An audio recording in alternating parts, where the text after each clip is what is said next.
neuroscientist and professor in the University of California. And over the past, I don't know, 35 years, I study behavior, but on the basis of everything from genes through neurotransmitters, dopamine, things like that, all the way through circuit analysis. So that's what I normally do. But then, for some reason, I got into something else just recently. And it all grew out of one of my colleagues asked me to analyze a bunch of brains of psychopathic killers. And so this would be the typical talk I would give. And the question is, how do you end up with a psychopathic killer? What I mean by psychopathic killer are these people, these types of people. And so some of the brains that I've studied are people you know about. When I get the brains, I don't know what I'm looking at. You know, it's a blind experiment. They give me normal people and everything. So I've looked at about 70 of these and came up and saw a number of pieces of data.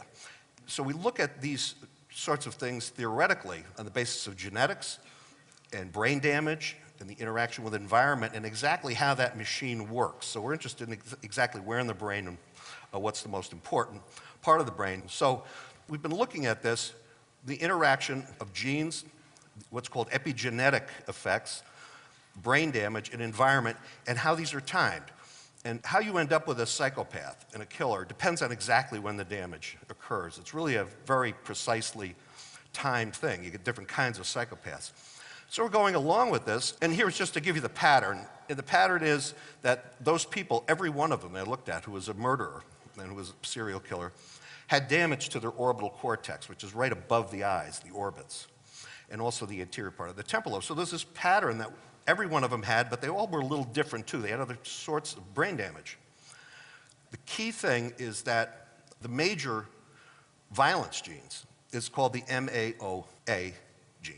And there's a variant of this gene that is in the normal population. Some of you have this. And it's sex-linked. It's on the X chromosome.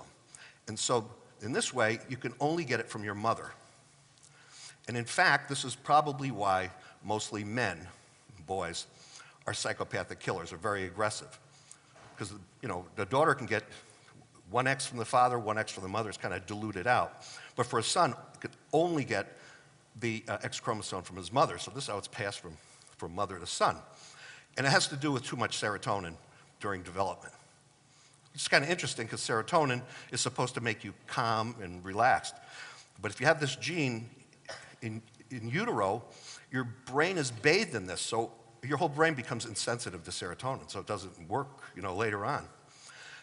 And I had given this one talk in Israel just this past year, and it does have some consequences. And theoretically, what this means is that in order to express this gene in a violent way, very early on, before puberty, you have to be involved in something that's really traumatic. Not a little stress, not being spanked or something, but really seeing violence or being involved in it in 3D. Right? This is how the mirror neuron system works. And so if you have that gene and you see a lot of violence in a certain situation, this is the recipe for disaster, absolute disaster.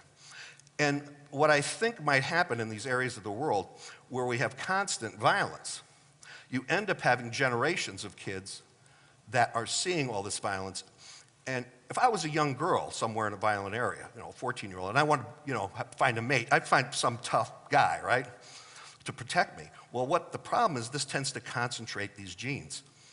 And now the boys and the girls get them. So I think after several generations, and there's the idea, we really have a tinderbox. So that was the idea. But then my mother said to me, you know, I hear you've been going around talking about psychopathic killers. And you're talking as if you come from a normal family. I said, what the hell are you talking about? She then told me about her own family tree. Now, she blamed this on my father's side, of course. This was one of these cases because she has no violence in her background. But my father did. Well, she said there's good news and bad news. One of your cousins is Ezra Cornell, founded Cornell University. But the bad news is that your cousin's also Lizzie Borden. Now, I said, okay, you know, so what? You know, we have Lizzie. She goes, no, it gets worse. Read this book. And here's this Killed Strangely, and it's a historical book. And the first murder of a mother by a son was my great-great-great-great-grandfather. Okay, so that's the first case of matricide. And the book is very interesting because it's about the, you know, witch trials and how people thought back then. But it doesn't stop there. There were 7 more men on my father's side, starting then, Cornell's, that were all murderers. okay? Now, this, gives one a little pause, because my father himself and my three uncles in World War II were all conscientious objectors. They're all pussycats. But every once in a while, Lizzie Borden, like 3 times a century, and we're kind of due. And so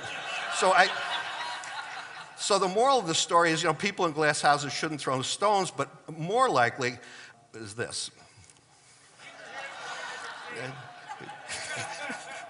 And we had to take action. Now, our kids found out about it, and they all seem to be okay, but our grandkids are going to be kind of concerned here. So what we've done is I started to do PET scans of everybody in the family.